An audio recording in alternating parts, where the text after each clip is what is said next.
Hebra, aš manau, pirmą kartą atėjo laikas išbandyti elektrinį dviratį žiemą. Žiema tapo kaip egzotika, aš pats žiemos bijau, prisnigė tikrai nemažai ir ar aš išgyvensiu žiemą ir ar galima išvis važiuoti žiemą su elektriniu dviračiu. Važiuosime tik į mišką, į kalnus, į bekelės, pažiūrėsime ar galima išgyventi, ar tapsiu lūzeriu. Važiuojam.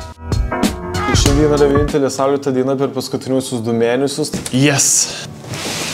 O Jezus Marija. Ne veltui Hebra atsiuntė dviratį su storom padangom. Kaip ir sakau, pirmą kartą prisnigo. O, katė dar čia. Katytė atėjo. Parodykim dviratį. Katei. Mise. Mis. Ne, man atrodo smirda. Kai tik išpakuoji dviratį, būna toks kvapas, žinot, bet jis įsigaruoja per vieną dieną. Na ir va štai gauname pirmą dėžutę. Kaip ir tikėjausi, gauname tik tai pakrovėją. Iškrito pompa. Gal dar kas iškris? Dar radau vieną dėžutę, aš užsidėjau GoPrušę, buvo sukonstruot. Tai va mes su katytė dabar išpakuosime. Nieko mes šiandien noriu. Gaunam pedalus, spyną gaunam. Eik tu saulį, dukų gaunam, tuningas, Hebra. Aš dar nenustepčiau, jeigu kad šitas tamsoje švytės, bet instrukcija tai kaip Biblija. Kad žibėtumėm ir būtumėm matomi. Multitoolas. Čia ratui bus. Hebra, paskaičiau instruktažą, labai viskas aiškiai parodyta.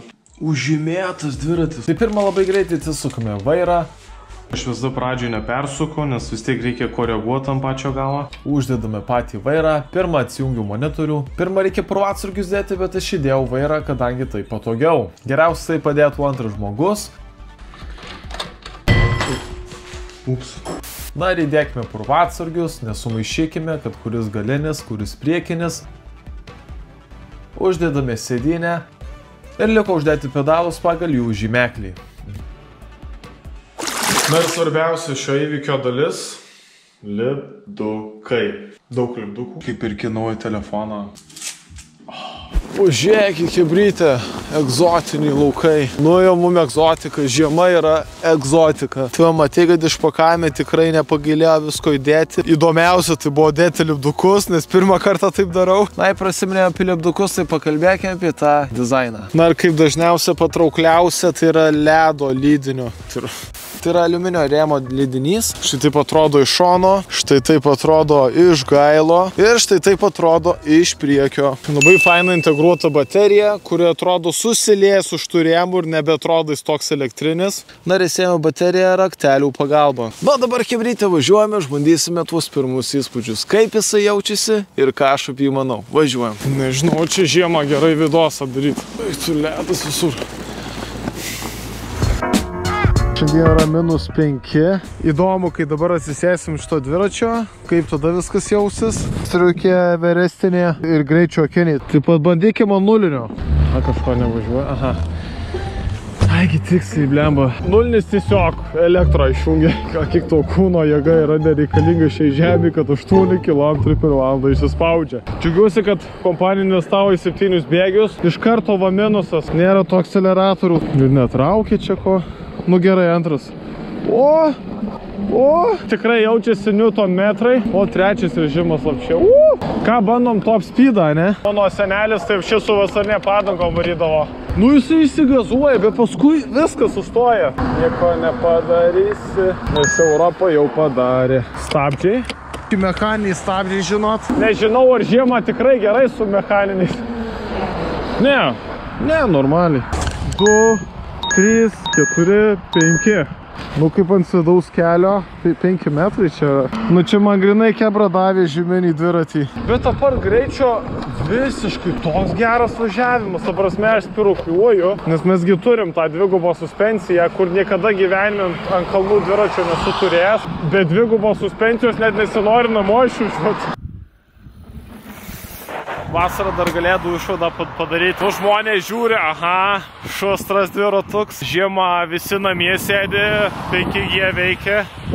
Ir aš nesuprantu, ar šustras, tai gal jūs parašykite komentarus, kaip manot. Jei žiemą važiuoja ir aš apšinę tik kelią nežiūriu ir aš jaučiuosi drąsiai.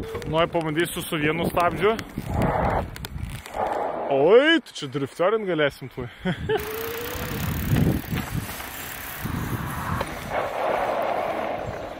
Hebrytė, įkalnis testas. Vos minu. Čia kokie 15% įkalė, viena didžiausia Alytui, tai tikrai. Easy, 2,5 km per valandą. Važiuoja. Pasirodo negreitį esmė, o komfortė. Ir net nesinori lėkti, tu išmok gyvenime nelėkti. Gerai, visi matau žiūri iš mašinų, reiškiasi geras tas mūsų dviratis. Nedarykit to namie ar lauke. Ne, nepaėjo. Čia kai neturi bemčiuko, tai... Čia yra iš viso 250 vatų kaip ir ribotuvas ir jo dydis prilygsta 1000 vatų. Taip pat turi 58 Nm, 15% kalną laisvai užvažiavom. Varysime dar statesnį, kai nusigausime į mišką. Na, patikit vėjus bateriją, pasikrauna per 6 valandas ir su ja galima nuvažiuoti 55 iki 80 km. Bet irgi priklauso nuo oro sąlygų. Dabar oro sąlygos ekstremalios, ličio baterijom tas tikrai nepatenka. Na, spidometras rodo, kad nuvažiavom 5 km, mink negailėk, visiškai pilnos baterijos. Ir viso filmavimo metu išvadose pažiūrėsime, kiek iš tikrųjų nuvažiavom. Daktą, paskutinį kartą. Ui! Aš, karočią, galiniai stabdžiai stabdau čia specialiai. Ui, nu jo, biškį reikia atsargiau važiuoti. Aš dar pasibėjau, kai pagazuoju, jisai kai gastelna ant 3 lygio. Čia gali būt, kad dasidursim iki Tarzanijos. Visiškai sniegu net važiuojusi. Jo, čia į degalinę kelias.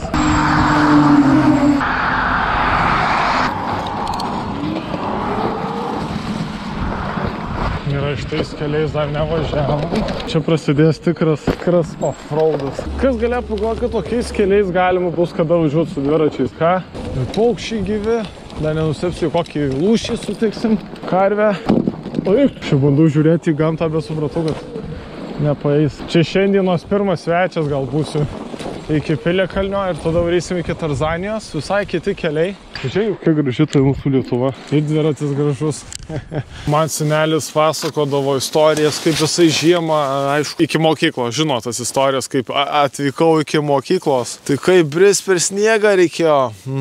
Paklausykit. Tokius garsus mano senelis girdėdavo kiekvieną dieną. Ir jisai varydavo su padangom, kurios buvo vasarinės. Aš dėl to čia taip į mišką įbridau, kaip jisai taip nevarydavo. Ir sniego daugiau, ir gyvūnų daugiau. Hebra, mano senelis nusiversdavo kiekvieną kartą, kai jisai važiuodavo kelionę su dviračiu žiemą. O aš nenusiverčiau, nes pas mane padangos yra velniškai geros. Ant tiek geras sukibimas, kad aš važiuoju, kur yra 10 cm storio sniegas ir aš pro jį pravažiuoju. Šios padangos yra 26 colių ir 4 colių storumo. Pagreitis tikrai spūdingas, o storos padangos gerai sukimba net su šiuo slidžiu paviršiumi.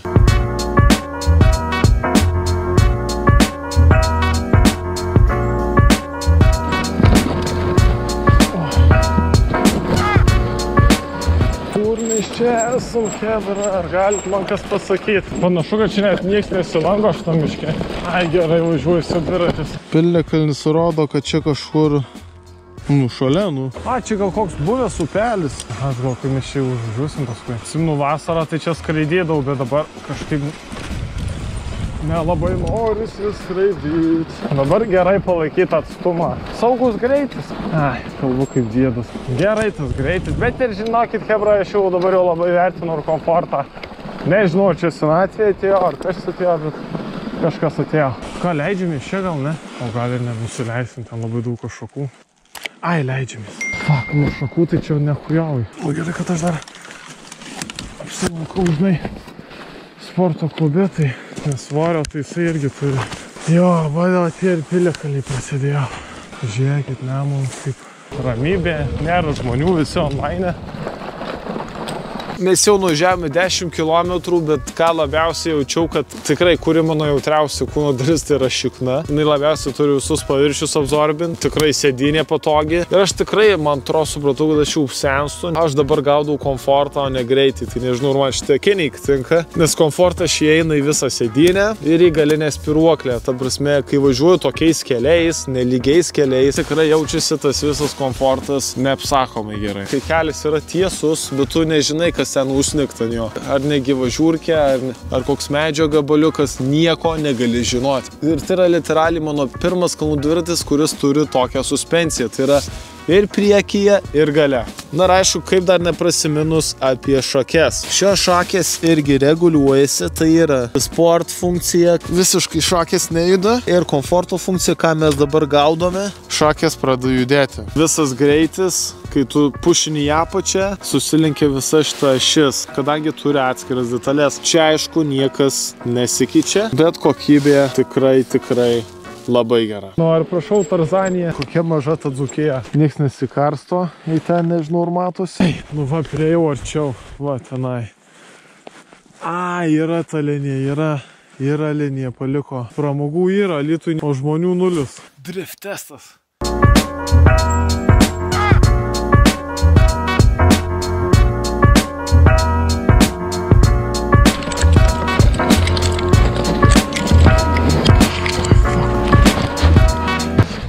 Neužvažiavom dabar. Easy. Žodžiu, kebra varom dabar į kitą kalną. Aš dabar mažiau kalbėsiu, nes mes vis dar tik nuvažiavom 12 kilometrų. Paputė vėjas, tai dabar jaučiu, kad žiema įkalė. Man darai gerai, kad aš į vienus ir važiavau, tai dabar bent žinau, kur važiuoti, kaip gal grįžti.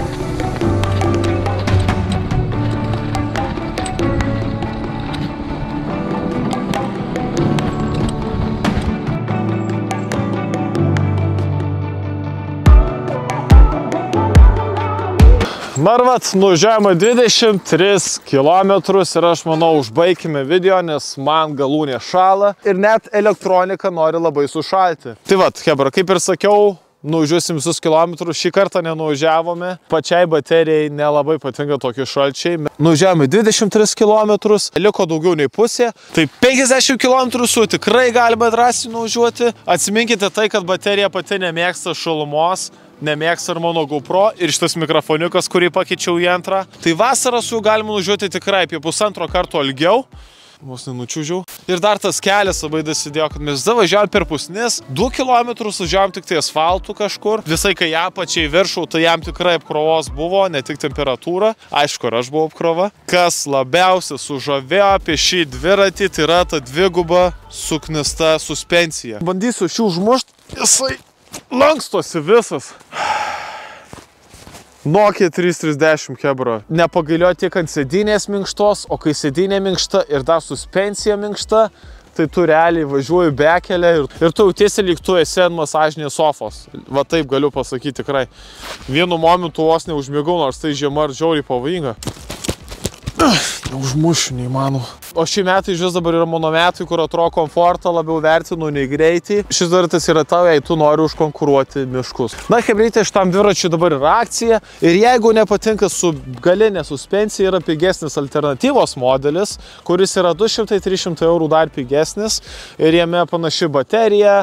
Nu, biškai mažiau šustriau atrodo, bet visa ta charakteristika atsispindės kaip šiam dviratį. Šitas yra tiesiog užbaigtas šustras modelis. Su jumis buvo Šioris, pasubscribink kanalą, nes kitame video varysim į Sacharos dykumą testuoti dviratį. Iki.